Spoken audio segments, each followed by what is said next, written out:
En ese sentido, para mí es un gusto darle la palabra a Roger Salvana, coordinador para la implementación del presupuesto por resultados en el Perú, que va a hacer una presentación donde va a repasar los principales conceptos, instrumentos y avances del presupuesto por resultados en el Perú, que le pido a todos que presten mucha atención, especialmente a los representantes de los gobiernos regionales y locales del Perú, y también a nuestros invitados internacionales, a los expositores, expertos internacionales que hoy nos acompañan. Creo que es una muy buena oportunidad para conocer los desarrollos que se están haciendo en el caso del Perú, contrastar también con las experiencias de los otros países que vamos a estar escuchando durante el transcurso de la tarde y durante todo el día de mañana. Una breve introducción de Roger. Roger Salvana es egresado de Economía de la Pontificia Universidad Católica del Perú. Cuenta con una maestría en Administración Pública por la Universidad de Syracuse en Nueva York. Trabaja en reforma presupuestaria desde la Dirección Nacional de Presupuesto Público y actualmente es el coordinador, como mencioné, para la implementación del presupuesto por resultados en el Perú. Roger, el piso es tuyo. Ok, muchas gracias, Axel. No es buena suerte seguir después de Allen Schick. Obviamente toda la expectativa que causó su presencia acá y toda la gente, bueno, es un desafío tratar de estar siquiera cerca, a la altura de su presentación, con las ideas que vamos a tener que compartir con ustedes. Entendemos que vienen más de los gobiernos subnacionales. Entonces, la presentación que vamos a hacer brevemente va a repasar los conceptos que motivan la implementación del presupuesto por resultados desde la perspectiva que desde el Ministerio de Economía, en coordinación con los sectores, primero el gobierno nacional, luego los de las regiones, se viene implementando.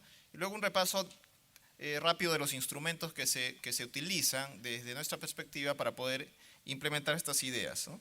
Van a ver que las fuentes inspiradoras son bastante parecidas y de hecho se inspiran pues en las ideas que vienen de la experiencia internacional y de los pensadores de reformas presupuestarias de años precedentes y gente que ha escrito sobre reformas. Entonces las ideas que están acá, algunas ya las mencionó el profesor Schick, y creo que la coincidencia es muy feliz en este caso, quiere decir que estamos más o menos en el camino correcto. La presentación se inicia con una reflexión breve de lo que es presupuestar, ¿no? Desde el punto de vista del libro de texto, si queremos, presupuestar consiste en la asignación de recursos escasos entre fines alternativos con propósito de lograr objetivos determinados con criterios de eficiencia, eficacia y equidad, ¿no? Esto es lo que dice el libro de texto y en teoría es lo que debiéramos estar haciendo o lo que debiera hacerse en procesos de presupuestación. Sin embargo, la realidad nos dice que no funciona así exactamente de esa manera, ¿no? Porque lo que dice la literatura y también la experiencia, no se han desarrollado ni se aplican metodologías específicas que te permitan tomar la más vieja pregunta de presupuesto. ¿Por qué darle más fondos a esta línea de acción A en vez de esta línea de acción B? O sea, esa pregunta, si quieren, seminal de presupuestación, no ha tenido necesariamente un correlato en metodologías específicas que nos ayuden a tomar esas decisiones. Y hoy en día las decisiones, en el caso de las experiencias latinoamericanas y evidentemente la peruana, básicamente el presupuesto tiene un componente grande de asignación inercial, es decir, seguimos asignándoles presupuestos a las cosas que hicimos el año anterior y el año anterior los asignamos a las del año precedente y así nos vamos retrotrayendo en el tiempo, y con la sorpresa de que cuando empezamos a hurgar en lo que estamos haciendo encontramos que podemos estar haciendo algo que hicimos hace 30 años y nunca lo sometimos a evaluación. Con suerte las innovaciones motivadas por iniciativas de gerentes hacen que existan renovaciones en las cosas que se hacen, pero no existe un patrón. Es decir, se hacen y a veces por azar, pero básicamente sustentado en un enfoque inercial, ¿no? Y esto creemos que es aplicable a cualquier nivel de gobierno. Ciertamente en nivel subnacional es más sencillo romper esta inercia porque hay una mayor cercanía con la ciudadanía, como bien decía el profesor Schick, ¿no? Después hay otro componente que básicamente se da en los niveles incrementales de presupuestos, ¿no? Normalmente tenemos un fondo fijo que se asigna, que se llama el gasto rígido, y este está caracterizado por esta asignación básicamente inercial. Y hay otra parte del presupuesto que se asigna, que se distribuye, que es el componente incremental, ¿no? Que es recursos adicionales que se generan por la dinámica de la economía y la mayor recaudación fiscal. y que se deciden básicamente, si quieres no se puede hacer una afirmación digamos, tan drástica, pero siguiendo algunos patrones políticos en base a qué pliegos, qué actividades, qué programas o qué proyectos que están en la cartera política necesitan recibir los recursos, ¿no? Entonces, nuevamente, no se aplica necesariamente criterios de decir esto es mejor, hay que asignarle más recursos a esto que a este otro por estos criterios, ¿no? Entonces, básicamente, esa es la forma en que se hace presupuesto y no necesariamente en lo que dice la definición.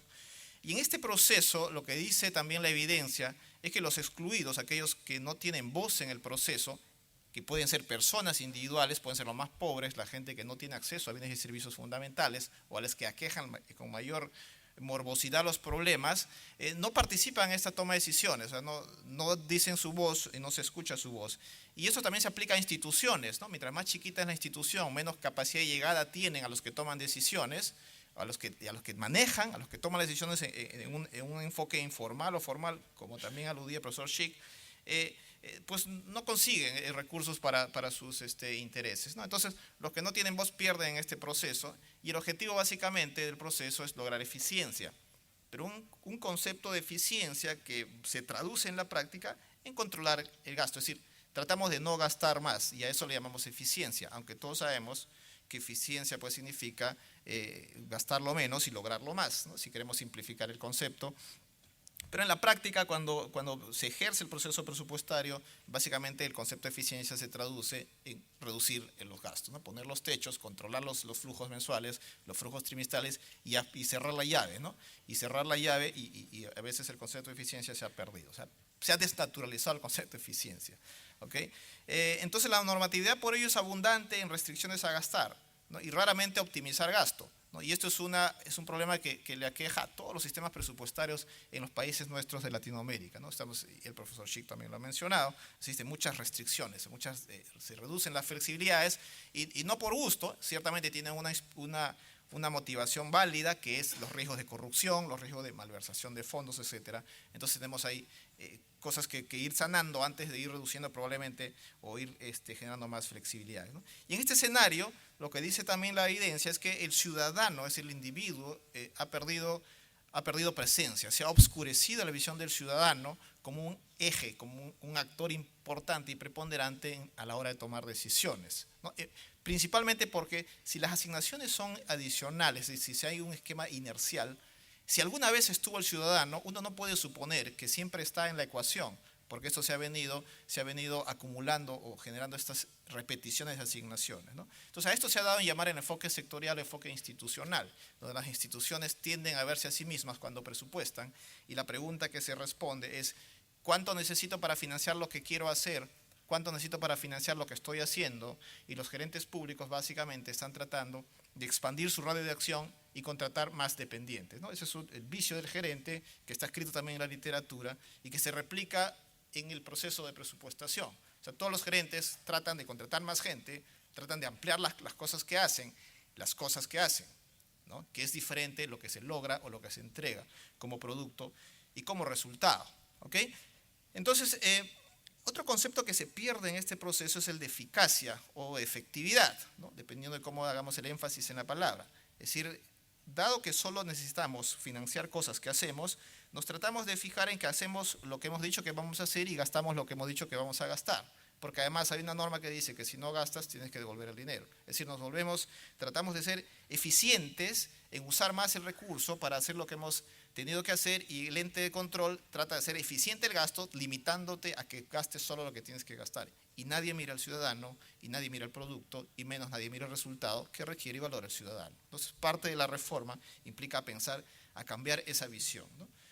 Entonces el presupuesto por resultados en nuestra perspectiva lo que debe propiciar es el desarrollo de un ciclo presupuestal que podríamos graficarlo en 4 grandes fases: programación, aprobación, ejecución, monitoreo y evaluación, en el que el resultado de los productos son los ejes centrales y detrás del resultado el ciudadano, ¿no? Es decir, el ciudadano es el motor de las decisiones que se toman y los resultados, que son las interpretaciones o las manifestaciones semánticas o sintácticas, si queremos, de lo que el ciudadano necesita para su desarrollo, es lo que debiera aparecer en la ecuación. Solo así vamos a poder tomar decisiones en función a resultados.